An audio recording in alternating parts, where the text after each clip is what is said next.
Bagaimana menjalankan ibadah puasanya? Lancar?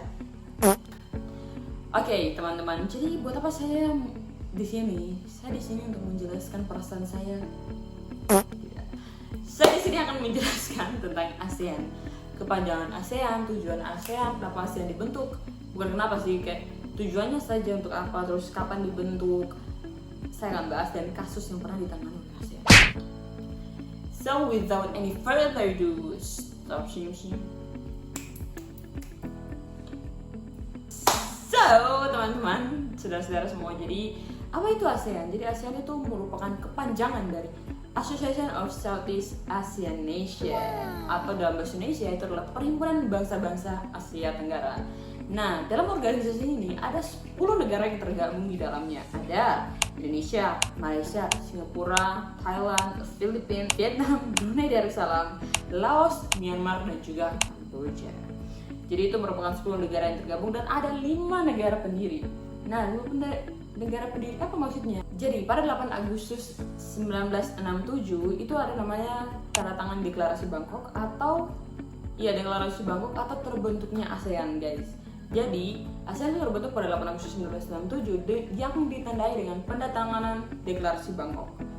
Nah, dalam pendatanganan itu ada 5 negara yang tergabung di dalamnya. Ada Indonesia, Filipina, Malaysia, Singapura, dan Thailand. Nah, ini merupakan 5 negara pendiri, guys. Dan dalam Deklarasi Bangkok ini dihadiri oleh 5 pemimpin atau 5 menteri luar negeri mereka masing-masing. Contohnya di Indonesia itu ada Malik, Sapu Pembantu. Next itu ada Filipina, itu Narkios Ramos. Malaysia itu ada Tun Abdul Razak. Singapura ada S. Rajaratnam. Dan Thailand ada Thanakoman. Jadi mereka yang berlima nih yang mendatangani Deklarasi Bangkok.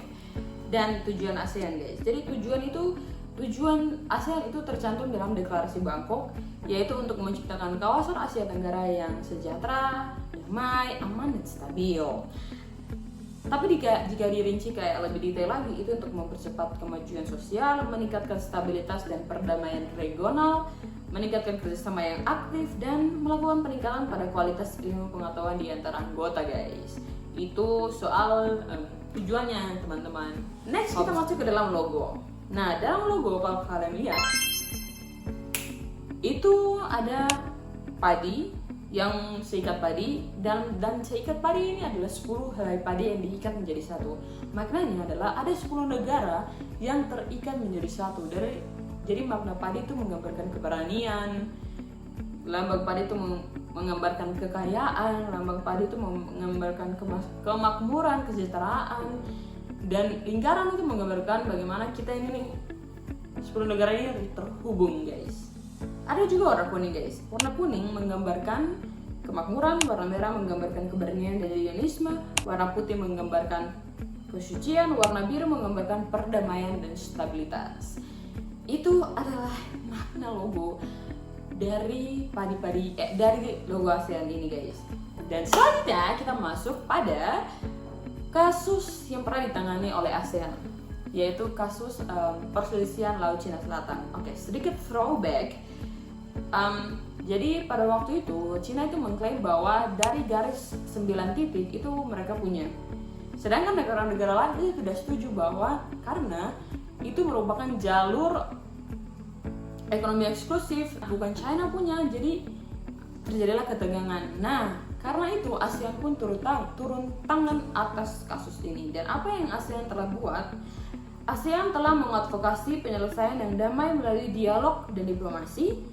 Salah satu contohnya adalah Deklarasi Tata Perilaku di Laut Cina Selatan yang ditandatangani pada tahun 2002 yang bertujuan untuk mengurangi ketegangan dan mempromosikan kerjasama, guys. Nah, itu tadi soal ASEAN, guys. Bagaimana menurut kalian? Apakah kalian masih bingung? Kalau masih banyak pertanyaan, silakan cari di Google sendiri. Dan penjelasan saya sampai di sini. Kita akan bertemu lagi the next video.